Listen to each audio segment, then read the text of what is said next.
Welcome to the Awakening Health Show. As promised, we are going to take our last show, the introduction to the feminine sacred cycle, to the next level. But I will do a little bit of a recap for you, because this area has just been so pushed under the mat, hidden under everything, and just kind of kept from the consciousness of our Western society. We just have not honored the subtle. We have not honored what's natural. We have not honored the earth clearly, and we are paying dearly for it. So now what I'm hoping to do is to open a door. And for some of you, this is going to be, something that you've known your whole life, but probably not many of you, if you've been raised in any way the norm for our culture. Because we've been so trained to just be on all the time, to work as hard as we can, to nurture constantly. If you're a mother, if you're part of the Judeo-Christian kind of a world, the idea is to sacrifice continuously for your family and to put everyone else's needs before your own. And what we've been beginning to explore is that there is a natural ebb and flow. Just like we have to breathe out before we can breathe in, or breathe in before we can breathe out. That whole, both sides are just as real. We have this incredibly important balance between going out, giving, nurturing, taking care of, making everything happen, making sure that everybody's taken care of, and the need to dive deep into our hearts, into our souls, into our beings, into the quiet, and to rest deep so that we have the energy to really give when it's our time to be out and really give. So what we're doing now is to begin to, in a way, take a back step into an understanding that has been around for thousands of years, that our fast-paced, highly technological, constantly being bombarded with information has kind of robbed from us. And that is to slow down, to take a deep breath, to be present, and to begin to notice what perhaps we have never taken the time to notice before. And to a great extent, it has to do with what your true needs are. Because we can be so ingrained in the belief systems that our value of who we are as a human being has to do with how much we accomplish, how much we do. We haven't looked at the quality of what we accomplish, the quality of what we do, that's sourced from a whole human being who has herself been nurtured as well as to nurture. And believe me, this is an area that is very dear to my heart, because I have been just as much involved with the idea of my value being placed on how much I do in particular for others. And instead of finding the balance and the need to take care of the self first, so that there is a quality of energy that can come from a complete self that gives to others, which is a huge part of the energy of the feminine. because she is the only one who can bring life through her body, to give life, to create another child, to create another life. And in order to do this, she needs all of her resources if she's going to do it well. Now, many of us have not thought very much about what it takes for the body to create health in this whole realm of this hormonal cycle. And when I talk about the hormonal cycle, it's not just women, it's men as well. Men don't have a hormonal cycle that's as focused on the moon as women do. But men are in our world, and women's bodies have been the vehicle through which men have been born. And through that process, a man has been initiated, so to speak, into this phase of the woman and is influenced by it. Not to the extent of a woman's body, but still to a great extent. And for a man to have his life fully empowered, he needs around him healthy women, whether they're in the form of his wife and his children and his mother and his aunts and all those sort of things. It's still, there are women in our society. And as a member of society, your community, your female part of your community as a male, needs to be healthy for you to have full access to the wholeness of who you are. And what that means is that in the luteal phase, in the progesterone phase that we spoke about, so a quick reminder, we have the phase from the new moon to the full moon. That is your follicular phase. From the full moon to the new moon, that is your luteal phase. In this follicular phase, from new moon to full moon, we have estrogen dominance. In particular, the estrogen dominance comes in right in the middle. It begins and peaks a few days in to that after the middle. And during that time, a woman is most fertile, and we talked about the levels of attraction that people feel, the power of the energy during that fertile time. It's also an extraordinarily high energy and creative time for the feminine energy in all of us, male and female, during that part of the phase. And then after the full moon, for the physical bodied female, she's going to actually ovulate and release an egg. And that begins the beginning of the luteal phase.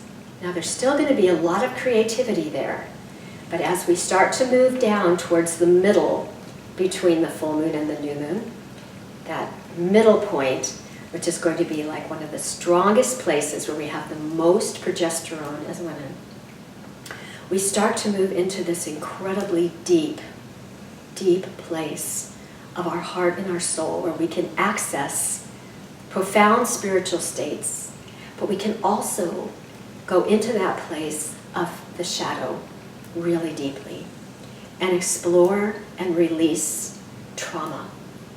Not only our own personal trauma, but collective trauma.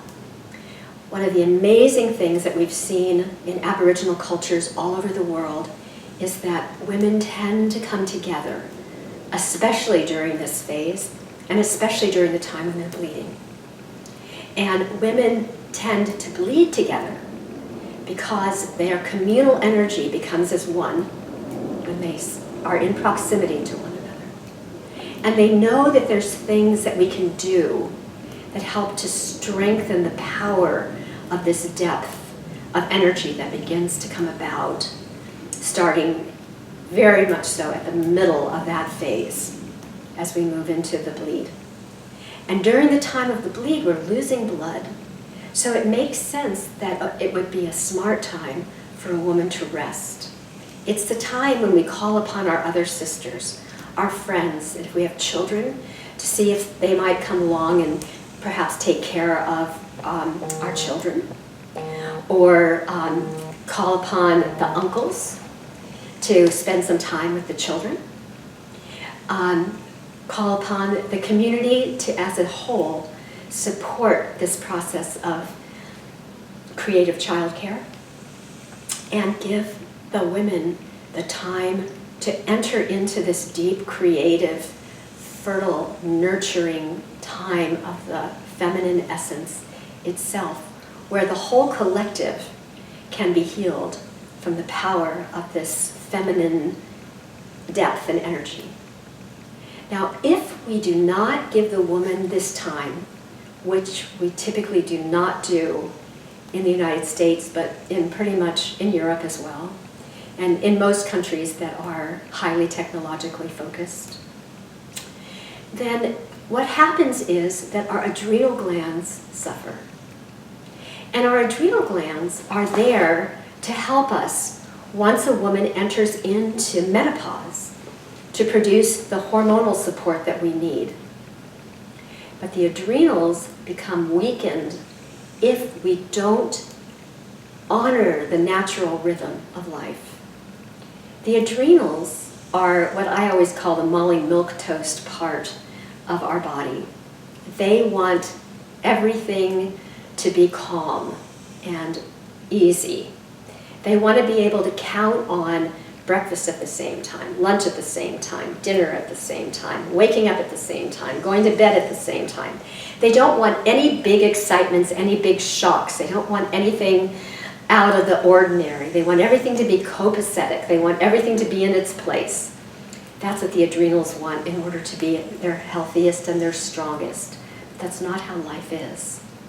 And what the adrenals need is lots of rest and lots of nurturing.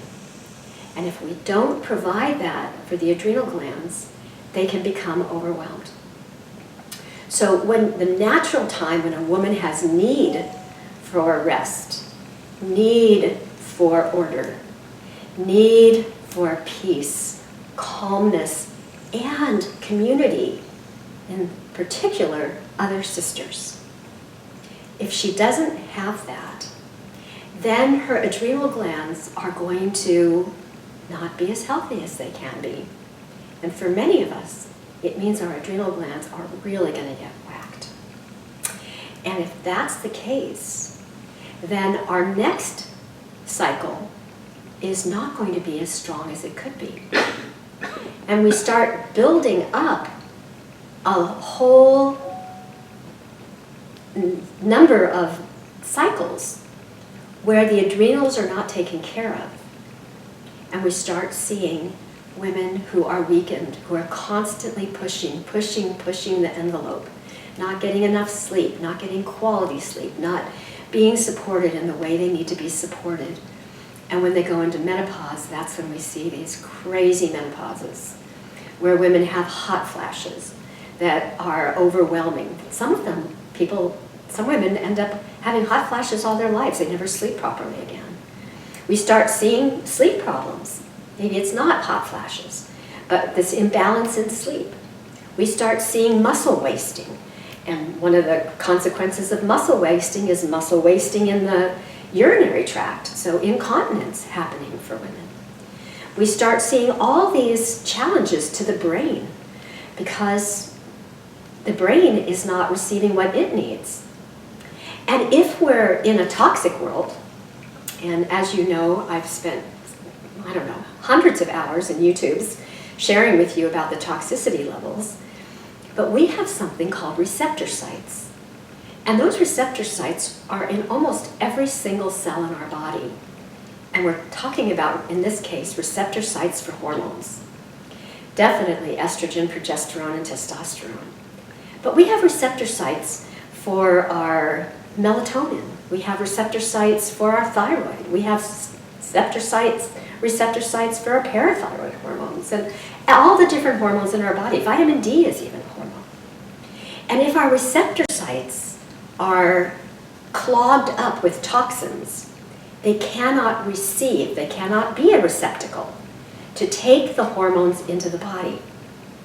And at this stage of the game, as far as what's available to all the common labs, we only have lab work to look at hormones.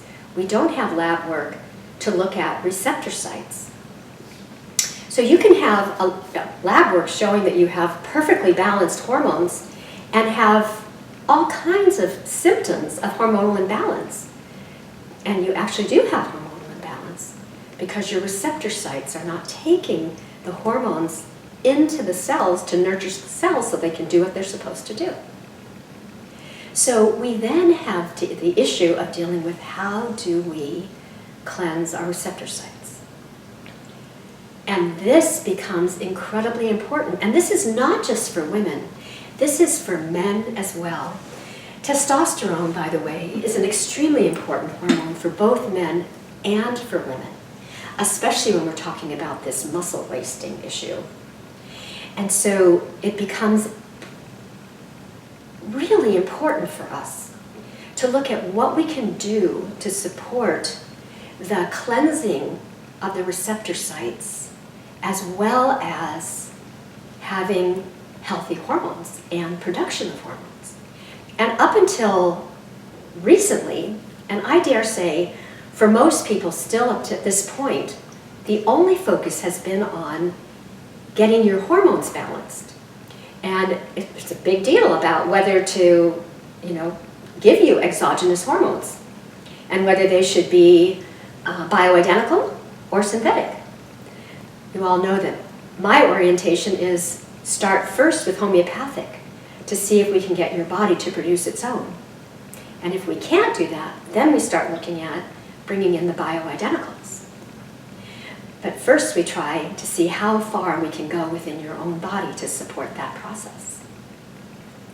Because I really don't want to see anyone suffer, and if we can't get things balanced the way we need to, if we can't get enough information to find the right place to go to, then we can start looking at the bioidenticals. But we also want to look at what we can do to reduce the harm to the receptor sites in our daily life. Now, interestingly enough, I think we've been on the right track, all of you who've been joining me on our little journey with CellCore. Because the work we've been doing with CellCore has to do with the deepest level of cleansing toxins from the body. But now there's also a couple of products that have been researched for quite a long time that have to do with supporting the detoxification of the receptor sites while supporting and nurturing and protecting your hormones. So they're not hormonal products, they're not hormonal builders, so to speak. They're hormonal protectors. And because of that, it doesn't matter what hormones we're talking about. It's not like for a man to take these products would give him too much estrogen. No, there's nothing in here to build the estrogen. All there is that which supports your body's ability to produce your own natural hormones. And all there is in here is something to help cleanse all of your receptor sites, whether they're thyroid or testosterone or estrogen or progesterone, it doesn't matter.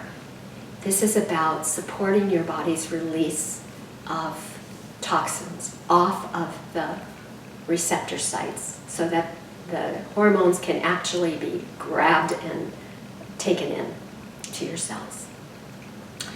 And I'm so excited to be working with this. I've been using it now myself for a few weeks, and it's powerful. And I personally, for myself, have found that I need to go very slow, particularly with the receptor site work. And there's a supplement that we take that basically helps us to pull the toxins off of the receptor sites so that they're more effective. And then there's another supplement that we take that helps to protect and support your hormones. And we go up and down, just like our cycle, with the receptor site support, where we can push the envelope slowly, building to the point where the body can handle it with the cleansing of the receptor sites, then stay there for a while, and then slowly reduce and go off of the receptor site support, and then every periodical time, just go back in and give yourself a cleansing of the receptor sites. Or for you, it may work out best to just keep a low level of receptor site support going on all the time, rather than pushing the high detoxification of the receptors. So we do this on and off process, but each person is unique as to their needs to cleanse these receptor sites, and we all need to protect and nurture our hormones. So I like to see people stay on that, almost like a multiple vitamin. And with that, saying that staying on piece, within the staying on piece, is an encouragement to also look at what I would call supplement holidays, where we just give the body a break to be itself with no supplementation whatsoever, and then come back. So taking a couple of days or a day out of every week, or at least every month, where we take no supplements, just give our body a little break to feel what it is to be itself, and then come back to it. So that's about the supplement parts. Now, we've talked a little bit about what we can do to help nurture. One of the things that's really important is to know where we are in the moon cycle. So that we know whether it's a good time to schedule intense activity and creative work and going for it and being out in the world and partying and seeing friends and, going out and dancing and all that kind of thing. Or if it's a better time to kind of hang out at home, sit around with your family, tell stories, have, family dinners, do family quiet things, play a board game together, whatever. Sit around and talk about what's important to you. There's times for both, going out and coming back in. But we don't know what time that is unless we're really tuned into our body, or we like to spend a little bit of time outside every night to take a look at where the moon cycle is, or unless we have a calendar. And what I recommend for most of us at this stage of the game is that we start out with for a while, particularly if you like to write, journaling, so that you can start to notice for yourself whether I'm telling you the truth or lying to you. I want you to discover in your own world, in your own body, what's true for you. Now, if you're cycling, you may not be on the moon cycle, and you need to honor that. So your period tells you when your personal body's new moon is. Your personal body new moon is when your period starts, the day your period starts. And your personal full moon is the day of your ovulation. Now, there are many people right now who have done beautiful websites.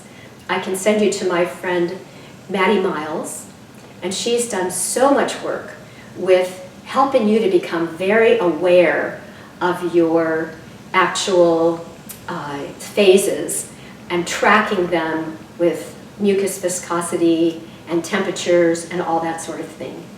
I could go there and teach you about that. I think I may have talked about it long ago in a previous YouTube. But you can also go to existing YouTubes right now, and they even have charts and all that sort of thing that you can download.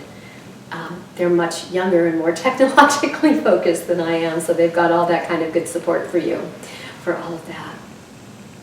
But what I'm going to encourage you to do is to journal and start spending a little bit of time asking yourself questions like, do I feel more outer today? Do I want to go out?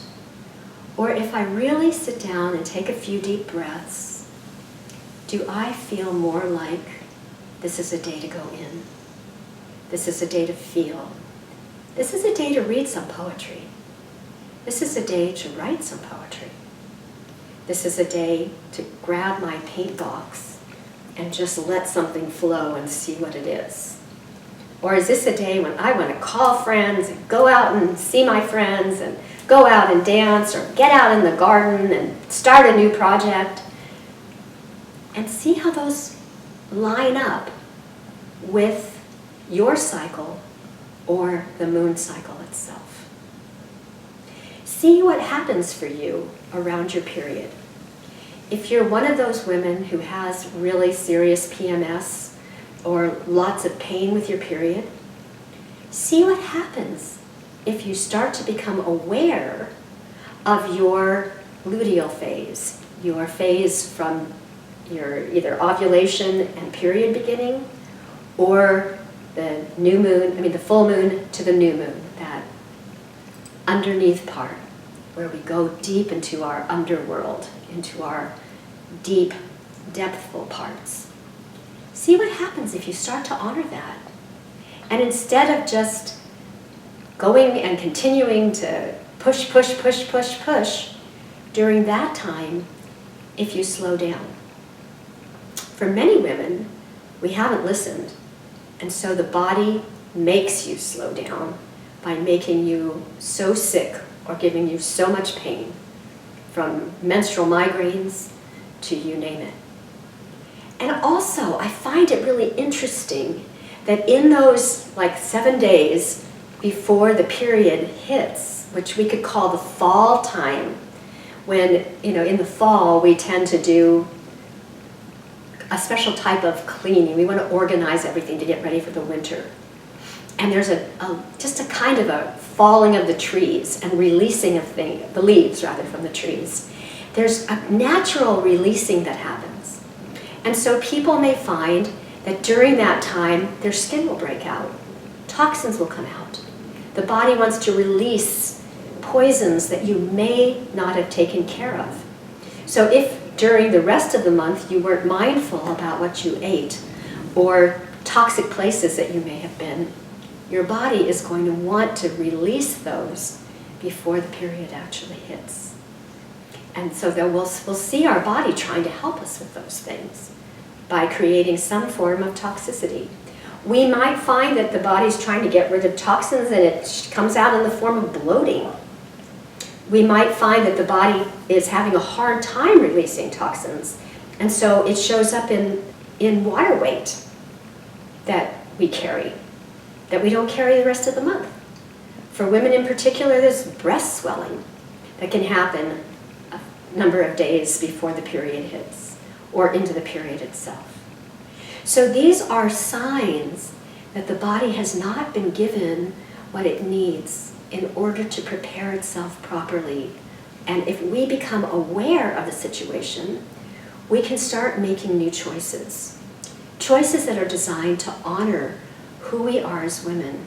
And if we take care of these things, that will open up the doors to a deeper awareness within ourselves so that we can start to access the deeper inner wisdom.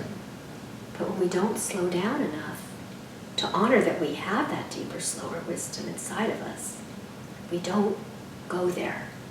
And we keep our life up here on the surface, just handling all the superficial little things of the day. Those are important, don't get me wrong. But to take a little bit of time out of our month when it's natural to dive deep and to let the mystery of life, the wisdom of nature, inform us and open us to a beauty like we've never known before. That's what's our birthright. That's what's available to us. And if we begin to come together as sisters and support each other in this, during this period of time, as Aboriginal women have done for thousands of years, we'll only be supported by it. So that's one of the things I'm hoping will come out of these experiences together that we're beginning to have, God willing, through this YouTube. I would love to see women gathering.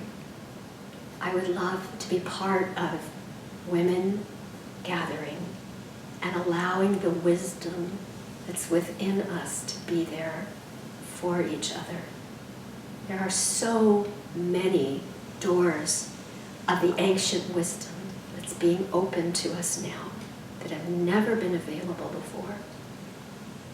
I think many of us understand that through breath, by working with just alternate nostril breathing, we can access the balance.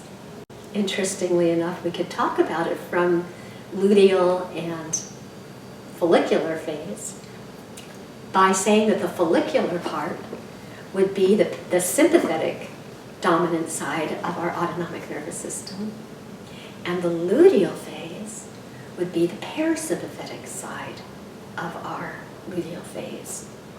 And breathing through the right nostril would be the sympathetic side of our luteal phase. Of our menstrual phase. And breathing through the left side would be the parasympathetic or the vagus nerve side. So I'm going to remind you of how we've spoken about this before, that these two make up the safety part of our life. Our autonomic nervous system is all about safety. How do we protect ourselves from danger? How do we achieve safety? The sympathetic side does it through fight or flight. And the vagus side, the parasympathetic side, does its protecting actually through either being profoundly balanced and at peace and centered, or through disappearing, through playing dead, slowing down, and becoming inert, not feeling, and being able to be tortured without knowing it's even happening, in fact, sometimes not even remembering.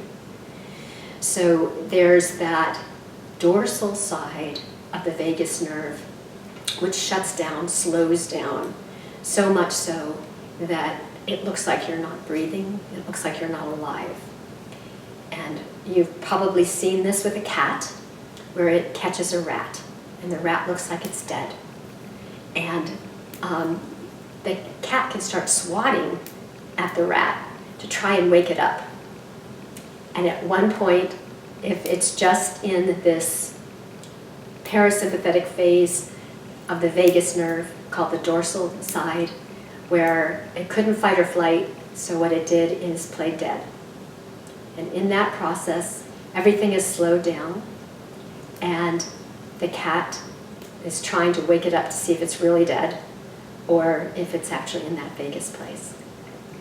If it's in the vagus place, and the rat realizes it's close enough to its hole that it might have a chance to get there, there'll be this huge fight or flight burst that'll happen, and the rat will make a quick beeline for its hole. It'll have this huge, like, adrenaline burst given to it from the sympathetic side of its nervous system. But if it's not in a place where it could possibly make a run for its safety, it will just continue to play dead.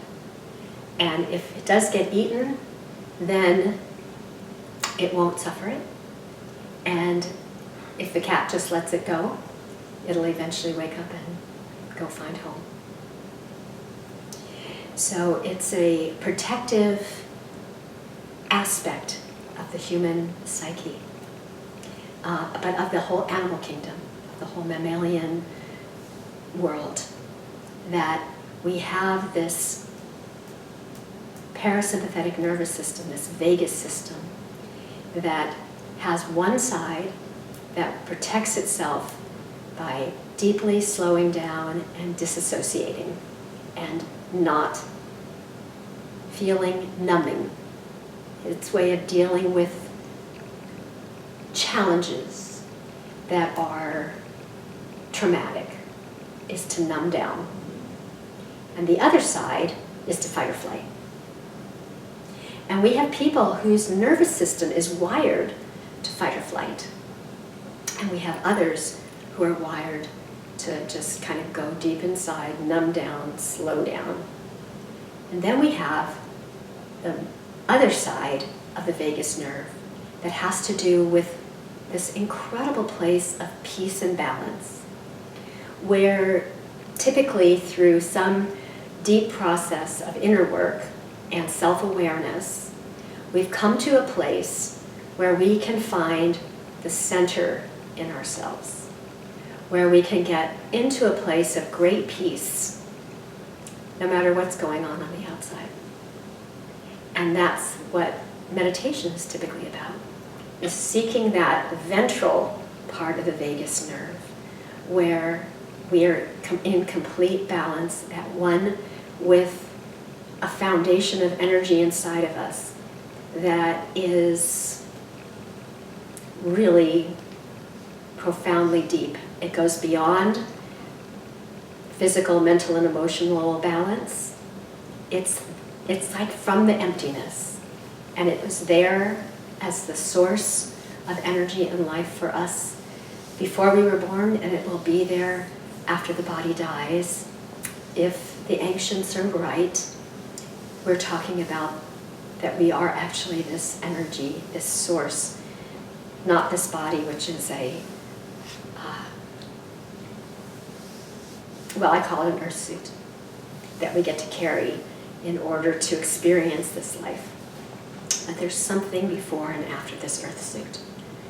This is delightful, and I want to take as good of care of it as I can so that I can have the most aware experience and keep my senses alive, because that's what this world provides me an opportunity to experience. But it's not what I'm limited to, and it's not what I believe you're limited to. There's much more, and through that place of the ventral vagus nerve, we have the potential of an opening into that world. And from there, miracles happen, where our experience of the beauty of life is not limited to what we like or don't like, not to preferences, but there's an ability to go much deeper than anything that we can speak about and experience. So this is the time when we're going into this world where it's much more natural for us to be able to find those places, the time in that cycle just before the new moon comes, those 7 days just before the new moon. And for some women it continues for the first few days after the new moon. But what I want you to do is check for yourself. Start journaling in whatever way is real for you. You may want to draw pictures. You may want to write words. You may want to do poetry. You may want to dance your way through. But in whatever you do, see if there's a way that you can record it so that you can begin to look at the relationship of your days hormonally in relationship to these experiences. And if we have that information, then we can start to be wise about how we schedule our time as far as out or in. So I think I'm going to leave you with that at this moment, and also a question, which is, given what I've shared with you, what do you think would work best for you to honor these different sides, these different phases of your month, of your moon month, or we can call it your moon? Being in your moon, being in relationship to your moon. And if you'd like to share it with me, I'd sure love to hear about it. So thank you for watching us. I'd like you to know that I do have access to these wonderful 2 new supplements. They were put out by a company called Biotics. And if any of you are interested, it would be my pleasure to share them with you and to help you find your rhythm with them, how best to work with them for yourself. Have a beautiful day, and please feel free to access the information that's on here for our phone number and email. But and phone and texting is the best way for sure to get a hold of me. And if you do want to email me, please give me a quick text to tell me to look up your information and let me know what that is on the email. Many blessings to you. May we find true community and solace with one another, truth with one another.